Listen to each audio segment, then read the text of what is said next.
Hello and welcome to Sobricks. I'm Adam and this is Sobricks. This is my channel for reviewing Lego sets and building them and other Lego related stuff. In this video, I'm going to be taking a look at the Lego Disney 100 Peter Pan and Wendy's Flight Over London set. This is set number 43232. It has 466 pieces, and I paid $32.50 for this. This was on sale. This retailed for $60. This is kind of a diorama set, and it's interesting because we've seen them for, I don't know, different themes, and this one kind of came, I think, a little bit out of nowhere, but I was really interested in when it was released, not particularly because I have a super affinity for the movie, but just some of the colors that you were used in here and some of the piece usages and stuff like that, and it looked like an okay model. I just thought it was intriguing and I wanted to get a hold of it, but I felt like $60 was a lot for this set, and I don't know if, some people could have bought this for $60 and really been a big fan of it, but I was just waiting. I know the Lego Shop at Home website did have this on sale somewhat recently, down to $48, which is 20% off, but this one is getting close to, I guess, almost 50% off. We're knocking it down from $60 to just above $30, so $32.50 there, and that felt much more reasonable to me. I don't know if this sold particularly well, and so I don't know if it's going to be found for even lower sales. I don't know what it sells for in the aftermarket. I don't know how collectible it might be way down the line, but I did want to get a hold of this. Like I said, I like dioramas. I like working at this scale. The colors in here really interest me, and so I was glad to finally pick this up. So I'm excited to look at it. So in this video, I'm going to open this up, I'm going to put this together, and then I'm going to share my thoughts on it while I build. I will speed the video up and then I'll slow it back down to review this set. So until then, enjoy. Okay, so while we look at the build for this Lego Disney Peter Pan and Wendy's Flight Over London, I just wanted to say thanks for watching. I'm going to remind you, if you like the video, click the thumbs up. And if you like my other videos, maybe consider subscribing. That helps me a lot. And subscribing to the channel is free, and it means a lot to me. So thank you very much. And then I wanted to spend some time talking about the build. So we start off here. This is a diorama. So we build the base. This one is 18 by 18 studs. Pretty early on, we add in some of the internal detail that's going to be kind of the bottom of this, as well as partial elements of what's going to be the clock tower for Big Ben, as well as the kind of skyline there. And building techniques for this are okay. I actually really liked how the clock tower came together. The sky looks all right. Reminds me a little bit of the diorama from the Wonder Woman Comic-Con set, which I covered on here a little while ago. And then I really liked this part, which is the clock face, kind of the top of the tower for the Big Ben. It's got some nice tiling out design throughout here that looks really elegant. It's got the glow-in-the-dark printed clock faces, which is really nice, and it just really completes the overall look of this. And then we can start building kind of everything that's in the midground and the foreground of this sort of scene. So we build a little house on the side. I think it might be Nana's house, but not sure. Then we build the house for Wendy and her family, which sits at a nice angle. And then we build out all of the kind of smaller designs, realizing I missed a step in the house for Wendy. And then we build out all the foreground, which is like this bird's eye view, a completely different scale with the same kind of colors for all of these London town homes and these bridges and little streets and alleyways and paths and chimneys and trees and all this stuff. And this was actually really fun. And then we can finish up the front kind of area for that, and then that's it. So now on to my review for this set. Okay, so here is the Lego Disney 100 Peter Pan and Wendy's Flight Over London set, sort of diorama set here. This is interesting. I think it's an interesting move. I think in general, I'm a fan, and I don't know if this was done based on need or desire, and I'm not sure if there's other dioramas like going to come out for Disney. I wouldn't be surprised. I think that would be cool, and I would probably get them, but I don't know if I would be that surprised if they didn't do any more, and maybe it's dependent on how well this sells, but maybe in my mind, maybe this isn't exactly the best one to do, but we will get into this set, and the first thing that we will look at is the minifigures, because you do get some, so you can see I have them positioned on here. The first one we will look at is Wendy, so they're in the title there. So we have the Wendy character wearing kind of their nightgown sort of dress type thing. Hairpiece is really, really nice. I like this hair a lot, really curly, kind of pulled back. Also have the bangs up here. There is a mini like bar element, post element, sized hole at the back, so you could put a bow right there, and that's fine. Looking at the face is pretty basic, but I think if people know that this is Peter Pan, which they should based on the other characters, then it's pretty easy to tell that this is Wendy, and I cannot get the head off. There is an alternate face, so instead of it's still smiling, it's just the mouth being open, mouth being closed, but other than that they are pretty similar here, which is nice to get the alternate face. Torso is very basic, just has kind of the tie around the waist, a couple extra little details for where the fabric is folded, and the suggestion of kind of hips and a waist area there, as well as the kind of collar line up around the neck. We do have dual molded arms here, which is good to see, and then the dress piece is completely blank, so there is no midsection, no legs, can't bend, and it's just no printing on that at all, which is fine. I mean, accurate, so that's okay. And then on the back side we just get the tie around the back with the bow there. So all in all, pretty basic character, not too much detail, but it makes sense for the movie and the animation style, and what the outfit they were wearing at a given time in that, so that's fine. The next one we will look at is Peter Pan, who is also in the title, Peter Pan and Wendy's Flight Over London. So I think this is maybe the same one that was in the Holiday Train. The 4+ set maybe had a Peter Pan. I think this was similar. So it is, I think, dual molded, potentially triple molded, but I want to say dual molded and then printed. The hair piece here, so we have the hair sticking out, the hat kind of coming up, we got like the feather on the cap, we also have the ears sticking out there, so I think like the feather is printed, the ears are printed, and then the rest is molded plastic, so that's good. We have one face here. It's really nice. Looks kind of scary here without the hair on, just because of the really pronounced eyebrows. No alternate face for this character. With the hair, it looks much friendlier because the eyebrows get covered up a little bit, so that's kind of interesting. Torso is basic. We do have the collar for their kind of, I don't remember what Peter Pan's dress is called, if it's a tunic or something like that, but a little bit of collar there, the neckline kind of v-neck, maybe a belt around the waist, nothing on the midsection, nothing on the legs, but the color seems right. And then again we have the dual molded arms for the sort of short sleeve there. Back of the torso, very, very basic, just has the belt there. And then the last one is maybe the best one out of all these, but that's up for debate, and that is Tinkerbell.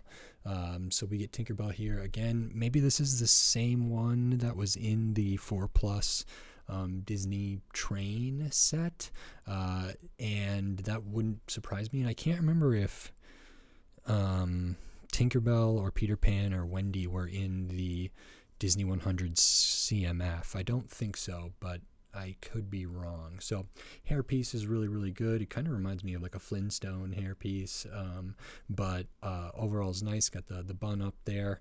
And looking at Tinkerbell's face, again, pretty basic, not super different from Wendy's, but there is some subtle differences. No alternate face for this character either. I feel like the face is framed up really well by the hair.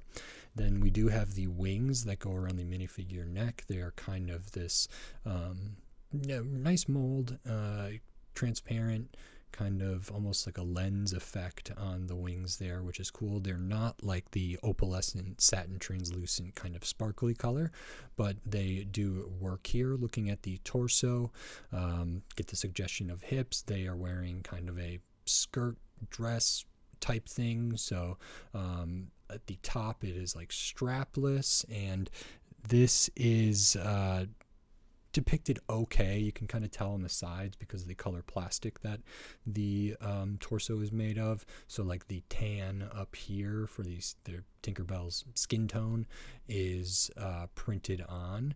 No dual molded arms because there's no arms on this. There actually is a back to this.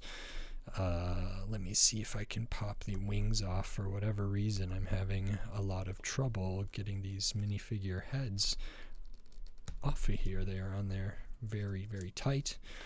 So if I put this back on, see the back of the torso. So no like straps there, kind of low cut back, get the impression of the hips and waist. No printing on the midsection, nothing on the arms. But then we do have dual molded legs here. So you can see that from the side and the rear. And then we have printing on the legs as well, so that we get the kind of like cutouts of the skirt or the dress at the bottom there. It would have been great to get that on the side to continue that pattern, but we do have the extra kind of printing on there, as well as printing for Tinkerbell's shoes there. So that's very nice. Overall, these are kind of basic. They don't have it, or it doesn't come with the other characters from Peter Pan. I think Wendy's brothers that could have or potentially should have been in this set. I don't remember their names, but you do get 3 minifigures versus maybe getting 5 or something like that. You do get another character, but not really, and that is Nana, their dog. So interesting color. This is kind of like, I think, a Friends puppy, maybe like a really small dog for Friends. There's no printing on it or anything. I think this is also used sometimes in like the Sonic sets as one of the animals that might need rescuing. It's that very small size, kind of cartoonish proportions. To me, it doesn't really read as Nana, the dog from Peter Pan, but that's the call out there. And then the rest of the set is the diorama itself. So, like I said at the beginning, there had been dioramas. There have been stuff like the Indiana Jones one, which is a little bit different and kind of a one-off. And then there was the like Jurassic Park one, which again was a little bit different, kind of a one-off. And then there was all of the Star Wars ones. And now I think they're moving to maybe some more Marvel type ones and other stuff as well. So we have this Disney one here. And I think, part of my feelings about this is like there are other Disney properties that I think would lend themselves well to this, apart from doing kind of the mini castle or the mini buildings that they've done several of, which I do enjoy those. They could also do these. So this is like the smaller diorama working on a smaller scale, and the base is smaller as well. We do have the printed Disney 100 tile on there, kind of that metallic silver sort of printing on the front. So that's really, really good. That was in a bunch of sets that came out that year, but that's fine. And then looking at the base, I think this is, let's see here, 7, 8, 9, I think 18 by 18. So that's the base. You can see we got some bigger plates in there and then kind of a plate border around here, a couple studs on the side there. And then it's actually built up a substantial amount with a full brick in here and then like tile on top or plate on top. So it's thick in there, and then we do lay kind of the groundwork on the top before we get to a ton of the building. So you can kind of see there is some spots where you can see all the way down to that black plate that's on the bottom, those two, like, I don't know, 8 by 16 or whatever those are. So you can see those down there, and then we do like some light bluish gray in there. We build this sort of river through here as well, and then we kind of start working on the back. So this is a diorama that has kind of a backdrop, similar to like the Wonder Woman Comic-Con exclusive one a little bit there. So that's built up. It's built into the Big Ben Tower. This is Wendy's house over here, and then the rest of it is supposed to be kind of the skyline or like London villages at the time, and then the colors of this are supposed to represent, like, you know, nighttime, and so it doesn't look, you know, exactly like being in London, but it has a specific feel to it that I think is really, really good. So I'll kind of talk about Big Ben here. That's pretty much the kind of standout thing for this, and it's really nicely done. You start by building, you use 4 of these kind of like, they're sort of like a trash can receptacle type thing, a box piece or a crate piece that have like those panels inside put into them, and you use 4 of them kind of for each layer. We can see on the back that we do put some of this like navy blue, dark blue through there for some stability. So that means Big Ben is like attached to the rest of this, not just at the base, which is good.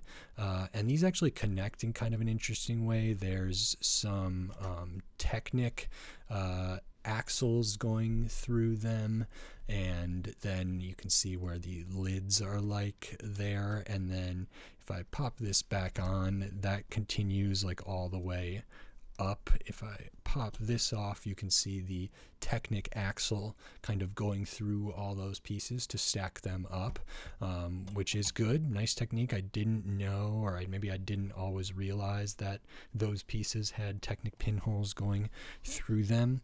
Really nice piece usage here to kind of get that paneling effect with that slight indentation all the way through there. Nice color to get that as well. I think that's like medium mazur or kind of a light blue. It almost has like a pinkish blue look to me. So that's building up the majority of the clock tower base, and then there's a good amount of building for the, you know, top of the clock tower, which is great. It looks really, really good. So there's some bracket used in there. So it's a bunch of studs on the side all the way around. The back side is not as detailed, doesn't have a clock face on the back. It does have a spot to accommodate one of these minifigure kind of posing clear pieces there. So that's really, really nice. But the other 3 sides are identical, and this sort of rests on a little platform with these kind of architectural sort of corner pieces there, sort of small part archway pieces. I think that's a really, really nice choice. And then it's only studded down on the outside, not in the middle. So it's easy enough to pop this off. And looking at the clock tower here, this is really, really well done. So for the most part, the kind of box of this, the sort of cube, is, you know, 4 studs by 4 studs by 4 studs, plus a little bit of extra, you know, width and depth throughout there, because onto the brackets that we use, we go through, we put a 2x2 jumper, and then we make this really, really nice pattern with that kind of dark teal sort of color tile with these corner tiles. So I really like how this pattern was done. The white pops through from the back in just the right way. So that is very, very cool. And then when we cover it up with these clock faces, it looks really, really great, looks impressive, it looks elegant, so that's nice. And then all three of these are done the exact same. These are printed tiles, so there's no stickers in this set, and these are also on the glow in the dark pieces, so you get 3 of those, which is nice. I mean, that's a really, really cool touch.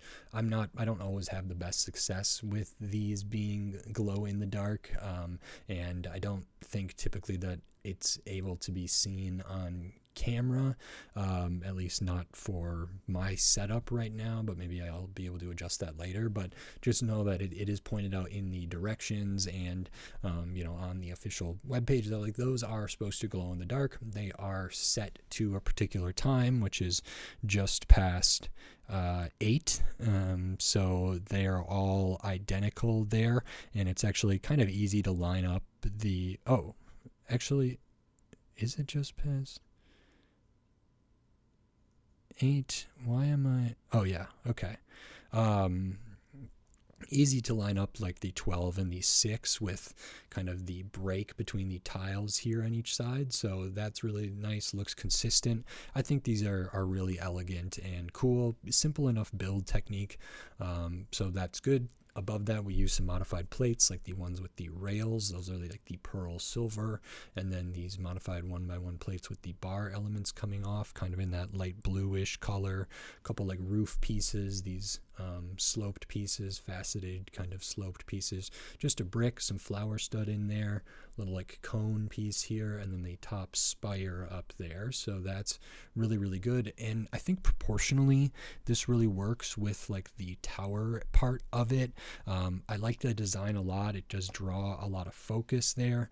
I really like how, these like edges match up to these kind of architectural pieces in there, which feels really, really right. So the shaping of this with the kind of roundness of these modified plates up there translates really, really well. It reads nicely to me. So I think this is actually a really impressive element. It's not difficult to build. It's pretty straightforward. I just think it's really nicely designed, and I'm a big fan of the end result here. So that's really good. Looking at the rest of the backdrop, for the most part, it is just one brick wide, one stud wide of that kind of dark navy, and we build up the sky on the outside of the towers, or on both sides of the towers. We kind of have some of these sloped, angled pieces there, and we build that up with a variety of stuff. Like I said, there was that long 1x16 or whatever that goes all the way through, including through the back of the clock tower, so it gives it some extra stability. The other thing we can see here is there's some brackets on the back of the wall element, and or like the backdrop of the sky there, and there are some on the front as well to accommodate some of the stuff up here, but we also put some on the back. I didn't know why that was at first, but then we do add some tiles on the back to I'm assuming add some extra stability in there, which is a nice choice, and it doesn't extend past the back of the border of the base, so it's not like that would get in the way of anything. So I think that's pretty good. On the front, we have a couple of the stud on the side bricks with the hollow stud that we can put more of these clear bar element or antenna element pieces, as well as these clear studs with the bar that minifigures can hold on to. So you get a couple of those. You can pose the minifigures on there to make them look like they're flying. We have the cloud, which is like a monkey kid element that has been used in a lot of other stuff now, which is cool. The moon behind there is actually the same piece as this, without the printing on it, so that is also glow in the dark, which again, nice touch, nice to get more glow in the dark elements. A couple of stars in there, kind of giving the impression of a night sky, and I think the way that the cloud kind of slices across the moon is really, really good. And I overall think the backdrop and how the backdrop fuses into the background, into the subject, into the foreground really, really nicely. So the way that scale kind of translates through here, I think, is pretty good. And then we've sort of already laid down all that dark blue bluish gray, the river, and then the dark blue kind of navy, the same color that's used for the sky all the way throughout here. And we can start building the house. So I'll pop this out so we can actually see this. This is the house. So interesting kind of color for the doorway here. It's like yellow or green, translucent. I want to say yellow to look like it's kind of lit up, and it's backed by some of this same kind of medium azure kind of blue. We have the back of the headlight bricks here working as windows, kind of get the impression of a staircase up here, windows up top, and the nice kind of like angled roof, but with the cutouts for the room windows there, where maybe Peter Pan can get in and out. A couple little spirally things on top, the vents up here. So that's really, really good. It's pretty basic, not a ton going on in here, but it's sturdy, it's nice, the colors feel right to me. And then it sits at an angle, so you can see it's just attached with the jumper back here and the one back there, so that this can sit at kind of a nice angle that breaks up the kind of brick system look of this, and again helps add to that transition from the background to the foreground and everything throughout there. So that is very nice. Over here we have like another house which is similar. We can see the light back there, and for the most part it's like pretty much the same architecture. Has like the little cutout back there, has the same thing on top, and I don't know if that's supposed to be the garage or something like that, but I also know that this was supposed to contain Nana's like doghouse, that is out there as well. I don't think that's what this is supposed to be, but it could be. We do have these Technic pieces back here that you kind of see from the side, which makes looking at it from the side look a little bit strange, but I don't know if it's any more or less strange than just seeing this if this was all just black, or not black, but just like complete brick or plate or tile there, and that's just to accommodate the headlight bricks. With, instead of putting actually a headlight brick, can you put right next to another brick, or do you have to use one of those like Technic pinhole bricks? I'm not sure, because they do have like the extra little part at the bottom that juts out of the headlight brick, but the stud might actually extend further than that, and so that's why they needed to do that, but I'm not 100% sure. It seems correct to me, so maybe those are a necessity there. It does look a little bit strange, so I think that's supposed to be kind of the garage, the house next to theirs, maybe it's Nana's house. I don't really know. The instructions do have kind of Nana, the dog, positioned through there. They could be positioned on like any of the open studs back there. Looking at the kind of rest of the back area there, we get kind of like the look of some roads and different stuff, and it is these same colors. So like a lot of the stuff down here is the same color as the sky, which is the same color as the roof. It also is the same color as these. So these are hair pieces and minifigure heads, which is a really nice color for this hair piece. Pretty common hair piece for the mold there. And those are used to depict trees, so you can kind of see those as trees there. I think that's a really smart piece usage, and I'm really glad to get hair pieces in other colors, and so this is really, really nice. But you can kind of see the way that folds back into the general kind of theme here with the color, but it still kind of stands out in front of the lighter colors there, and I feel like it really reads as trees, even though it's essentially on like one of these hilt pieces, a minifigure head and a minifigure hair piece.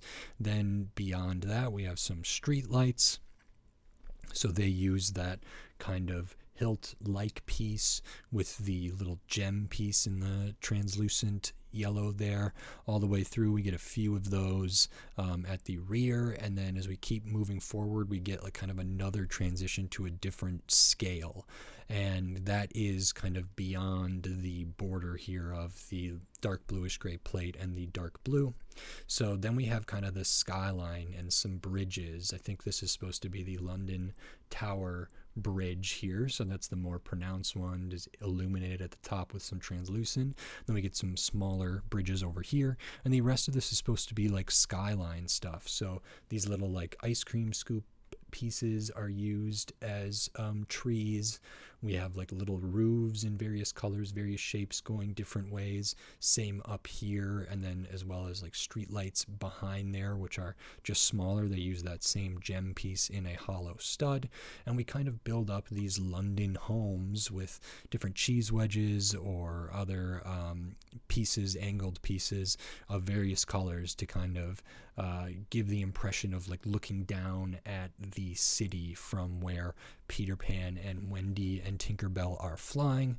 We also have the little kind of chimneys there. I think that looks really nice. So scale wise, it's interesting because like this is all super, super small.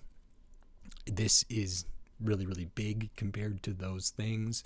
But, you know, this is where like our point of view is kind of closer over the house, and then over here because there's an iconic scene here.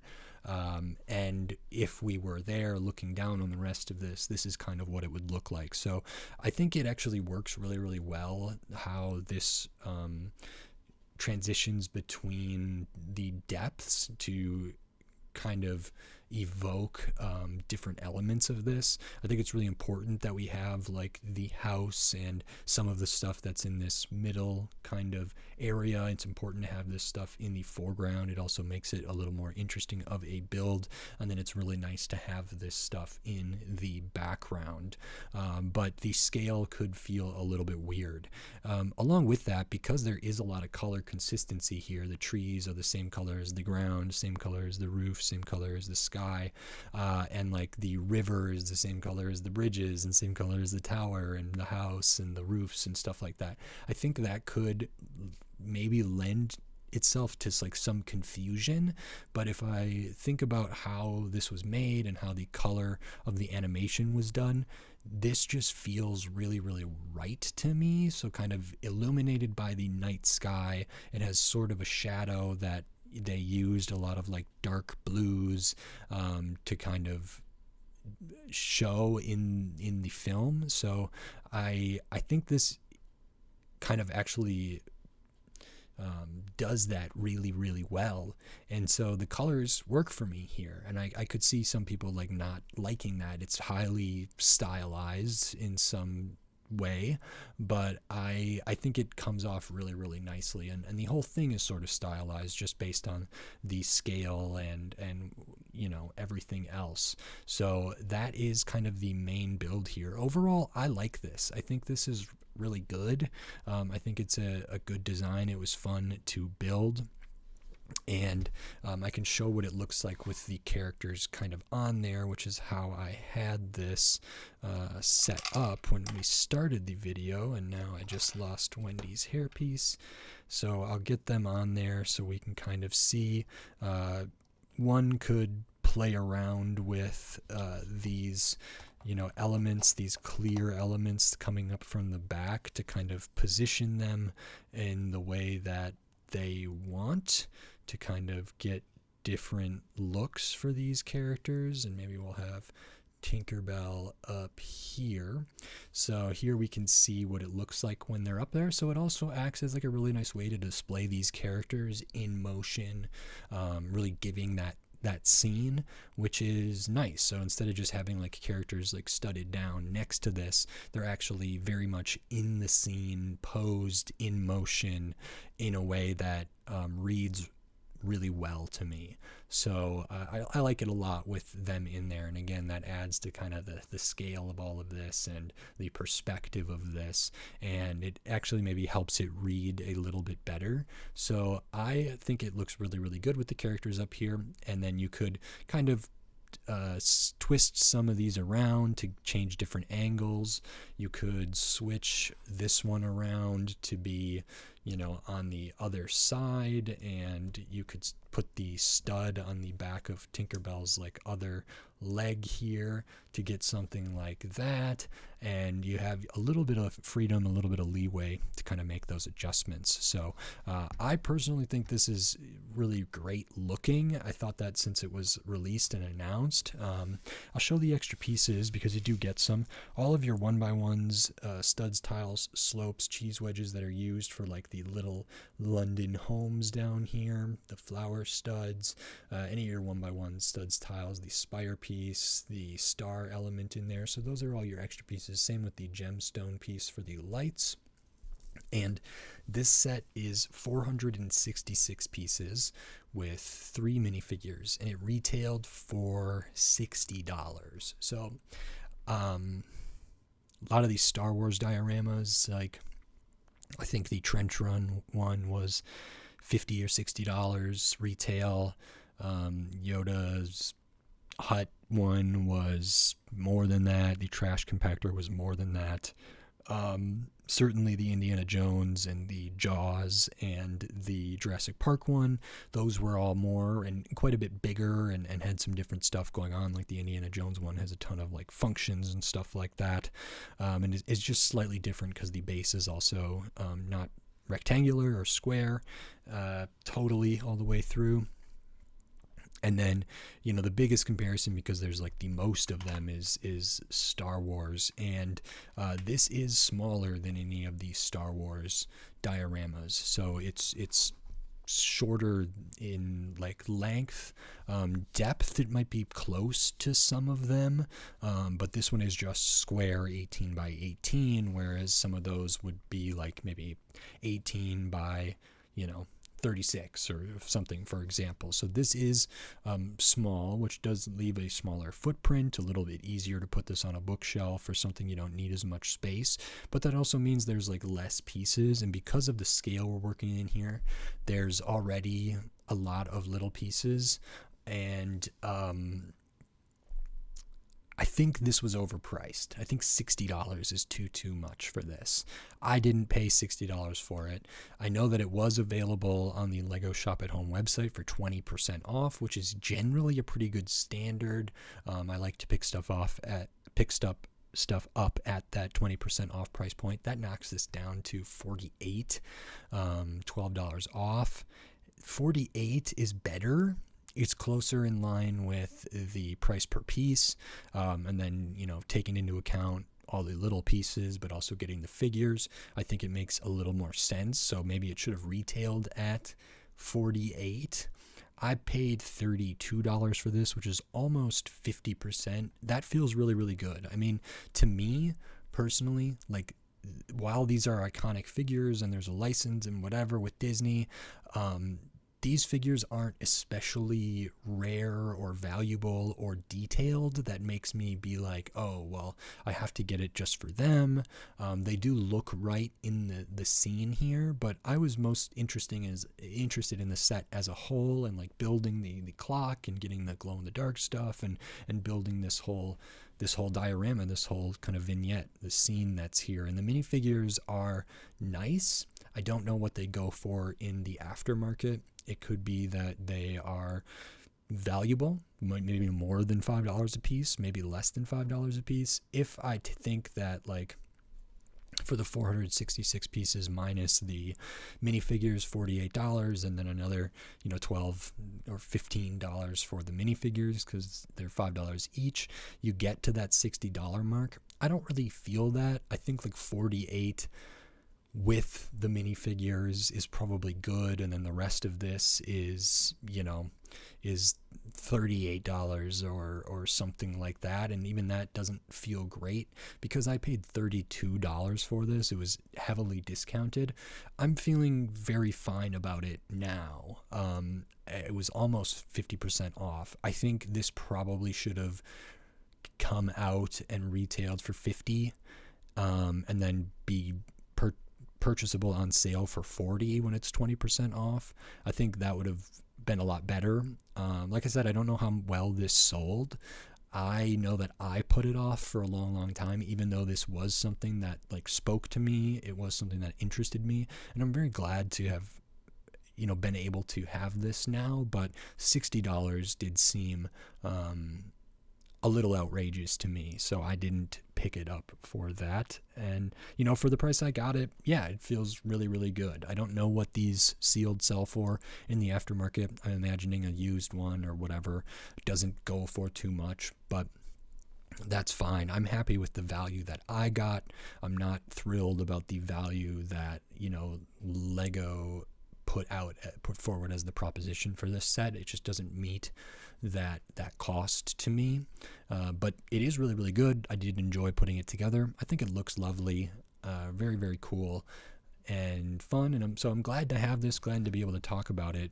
I do like it. I just think it was overpriced, so very pleased with the deal I got, and I think that's everything. So if you like this video, please click the thumbs up and give it a like. If you like my other videos, click the subscribe button down below so you can stay up to date on all the Lego videos I'll be doing here in the future, including more Lego Disney sets, more dioramas, and then tons of other Lego sets from all different themes, all different shapes, size, price point, piece count, tons of different stuff. So subscribe so you don't miss any of my upcoming Lego videos. Subscriptions help me a lot, mean a lot to me, so maybe consider doing that. Thank you very much. And then if you wanted to support the channel in a different way by giving money to the channel, you could do that here on YouTube with membership, supers, and thanks. There's a Patreon in the video description. There's other links in there to like buy me a coffee and affiliate links. All that helps, financially support the channel, which isn't needed. It's not nobody needs to do anything, but there are ways to support it that are greatly appreciated. So if you're interested, maybe check those things out. And with all of that said, until next time, thanks. Bye.